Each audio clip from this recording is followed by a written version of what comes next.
How to use Obsidian for note-taking and knowledge management.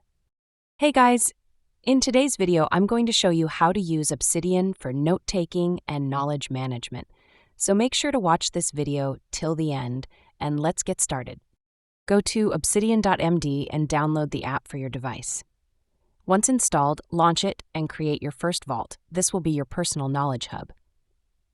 Click on New Note and start writing. Each note is a separate markdown file, making it easy to organize and search. Use double brackets to link one note to another. This builds a web of related ideas and helps you retain context while learning. Create folders for topics like school, projects, or ideas. You can also tag notes using hash to group them across different subjects.